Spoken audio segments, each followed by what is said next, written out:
आपण बघणार आहे ई कॉमर्स वेबसाईट वर्डप्रेसमध्ये. त्याच्यामध्ये आपण प्रोडक्ट कसे ॲड करता येईल आणि आतमधल्या काही सेटिंग्स. तर एक वेबसाईट आहे मेगा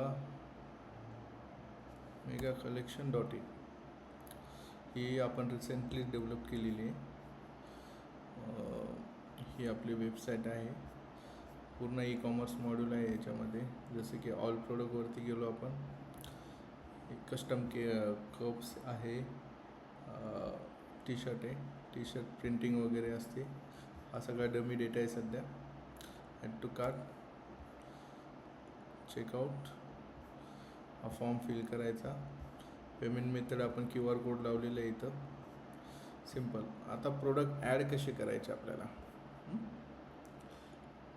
आपल्या डॅशबोर्डवरती यायचं. जसं की मी तुम्हाला आता हे लॉग आउट करून दाखवतो. लॉग आउट केल्यानंतर हा आपला ॲडमिन पॅनलचा log in. Username password टाकून हा जो पेज आहे हा आपण कस्टम बनवलेला आहे. आता सिम्पली इथं जायचं, ॲड प्रोडक्ट, ऑल प्रोडक्ट. इथं सगळे प्रोडक्टची लिस्ट दिसते. ॲड न्यू प्रोडक्ट करताना इथं मला टाकायचं आता एक टी शर्ट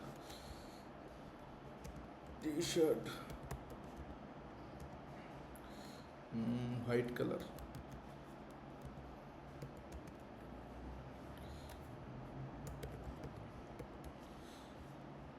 ठीक आहे. याचं डिस्क्रिप्शन टाकायचं आहे मला, टेस्ट डिस्क्रिप्शन. ठीक आहे. इथं मला सेलिंग प्राईस टाकायची, रेग्युलर प्राईस आणि सेलिंग प्राईस. रेग्युलर प्राईस मी याची टाकतो 600 रुपये आणि सेलिंग प्राईस टाकतो 450 रुपये. टॅक्स वगैरे ॲड करायचे तिथून ॲड करू शकतो आपण. सध्या हे याच्यासाठी नाही करत आहे. इथं टी शर्टचे डिटेल टाकू शकतो, जसं की टी शर्ट फॅब्रिक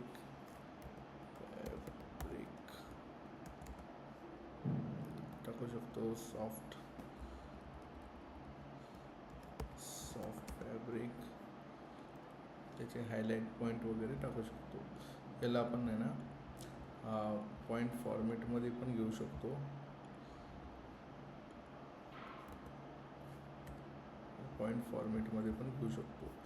इथं टी शर्टची आपण इमेज टाकू शकतो. इथं याची कॅटेगरी पण सेट करू शकतो. आता ऑलरेडी टी शर्ट टाकलेलं आहे, पण याची अजून वेगवेगळ्या टाईपचे टी शर्ट आहे, त्याची कॅटेगरी पण टाकू शकतो. आता सध्या मी हे सिलेक्ट केलं आहे. आता प्रोडक्ट मेन इमेज आहे. प्रोडक्ट इमेजला एक टी शर्ट काढून ठेवलेलं आहे. टी शर्टचा फोटो हा वाला इथं ॲड केला आणि गॅलरीमध्ये त्याचे वेगवेगळ्या अँगलचे फोटो आपण टाकू शकतो. हे होतं आहे, लोड होतं आहे, झालं. आणि मी सिम्पली इथं काय करेल, इथं लॉंग डिस्क्रिप्शन किती टाकू शकतो आपण, आणि इथं मी करेल पब्लिश. ठीक आहे, पब्लिश केलं, हे झालं. आता आपण याचा व्ह्यू बघू शकतो, प्रोडक्ट कसं अपलोड झालं आहे आपण. हे बघा, टी शर्ट प्राईज आपली 600 रुपये होते, 450 सेलिंग प्राईज आहे. इथं फ्री शिपिंग टाकलेलं आहे, हे काढू पण शकतो आपण. आणि इथून आपला जो नॉर्मल हे टाकू शकतो. आणि डिस्क्रिप्शन इथं मी टाकले टेस्ट डिस्क्रिप्शन. इथं डिस्क्रिप्टिव्ह किंवा एक्सप्लेनेशन वगैरे टाकू शकतो.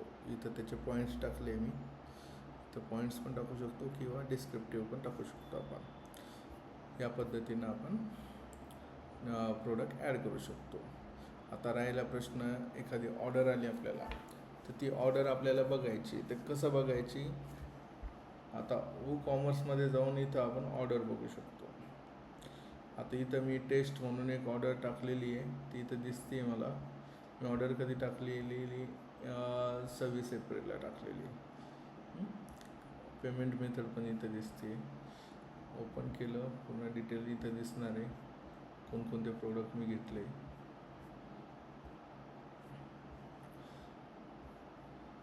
ठीक आहे, इथं ऑर्डर नंबरने आपण ट्रॅक करू शकतो. खूप साऱ्या ऑर्डर आलेले आहे आपल्याकडं आणि आपल्याला चेक करायचं आहे की पर्टिक्युलर एकच ऑर्डरचा ऑर्डर नंबर असेल तर आपण लगेच फाइंड आउट करू शकतो त्याला. ठीक आहे, धन्यवाद.